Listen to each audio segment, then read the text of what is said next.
Ibihe byiza kuri mwebwe bakunzi ba Kaboss Fabrice nongeye kubaha ikaze kuri YouTube channel yacu. Uyu munsi mbafitiye amakuru meza cyane. Uyu munsi nta kindi kinzanye no kubabwira ngo abantu mwari musanzwe mukora content creation cyangwa se abantu mwifuzaga nyine gutangira gukora content mukabona nyine ucitse intege kubera za requirement YouTube yajyaga ishyiraho kera zo kuvuga ngo wenda kugira ngo ube monetize nuko ufite aba subscribers 1000, watch time y'amasaha 4000. Uyu munsi rero ibyo byahindutse, nuvuga ngo ubu kugira ngo ube monetize urasabwa ibintu bibiri gusa. Icyambere no kuba ufite aba subscribers 500. Aba subscribers 500 ni abantu mu by'ukuri batari benshi cyane, bitanagoye kubabona. Yewe niyo wabubona ko ari benshi, hari uburyo ndi bukwereke ushobora kubabona byihuse cyane. Uyu munsi ngira ngo nanjye ngejeje aba subscribers 469 nimba nta gihindutse.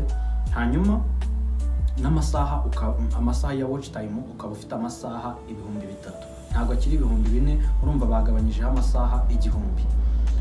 Kugira ngo rero mu gihe bino bintu byujuje, nubuhe buryo rero ushobora kwibaza uti nubuhe buryo nakoreramo amafaranga kuri YouTube? Hari uburyo bugera kuri 4. Uburyo bwa mbere hari icyo bita super thanks. Super thanks ni kwa kundi nyine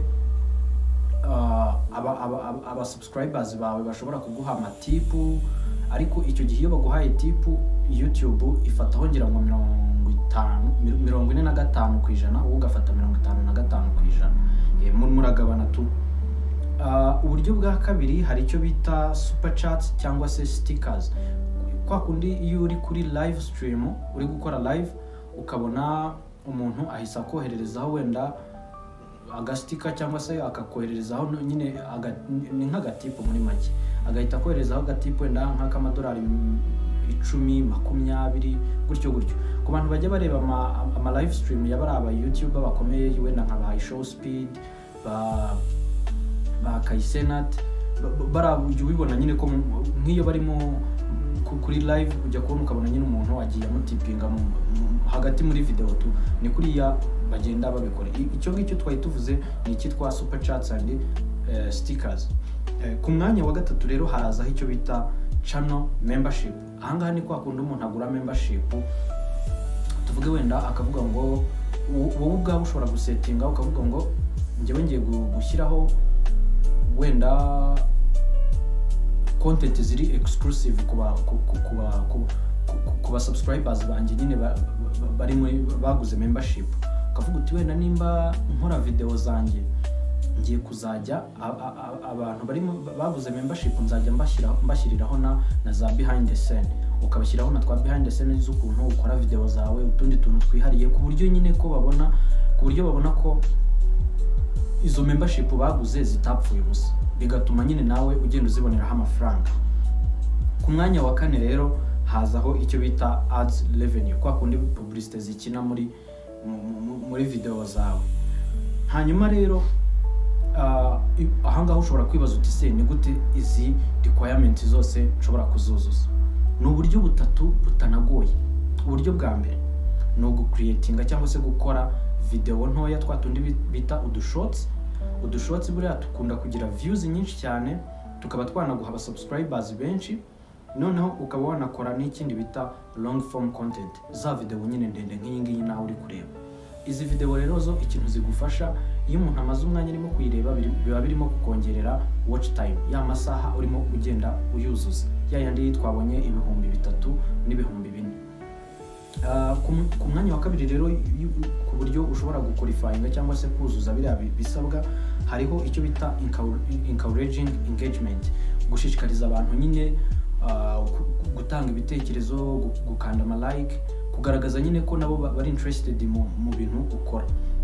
Ibi twabigereranya nk'ishuri, kwa kundi umwarimu barimo kwigisha, ntabwo umwarimu aza ngo ahagarara imbere y'abanyeshuri avuge narangiza asohoke, kugira ngo amenye ko abanyeshuri ibyo yabigishije babyumvise, abagomba kubabaza ibibazo. Nawe ugomba kubaza aba subscribers bawe cyangwa se aba viewers bawe, ukababaza uti ese muri iyi video muri izi tipu mbahaye, reka mbahe nk'urugero.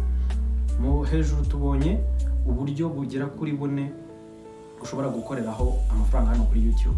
Harimo izo bita super thanks, super chats, channel membership na ads revenue.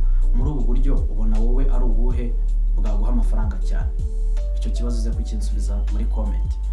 Noneho rero tugahita tujya ku mwanya wa gatatu w'ikintu wakora kugira ngo uqualifying kubona ziriya requirements. Izo requirements ntabwo ziba zigoranye pe. Mu gihe wakoresheje ubu buryo bwa gatatu biba byoroshye cyane. Ubwo buryo rero no gukoresha icyo bita SEO, search engine optimization, gukoresha ama hashtags, gukoresha ama tags ajyanye n'ibintu uri gukora. Tuvuge wenda nimba video yawe irimo kwigisha abantu uburyo ki bakorera amafaranga kuri YouTube, ntugende muri description cyangwa se no mu matags ushyiremo ibintu bitafite aho bihuriye na gato. Ahangaha rero akandi gatipu nabaha no kugenda mukajya mukoresha arama AI tools, aragufasha cyane, za ChatGPT, za Canva, za InVideo, ziriya zose na za VidIQ, zira AI tools zirafasha cyane, nanjye nizo nkoresha. Rero iyi video ntabwo nshaka ko irambirana ngo ibe ndende cyane, nagira ngo mbabwire aya makuru meza, namwe mugende mubikore, muzaze mumbwira muti bya bintu twarabikoze byarakunze, twabaye monetize, twese twishimye. Nta mpamvu yo kutishimira ibyiza twagereyeho hano kuri no YouTube channel yacu. Nimba hari umuntu rero uzi iyi video ishobora gufasha, yimusharinge nta kibazo. Ikindi kandi ndabakunda cyane, naho gutaha. Ciao.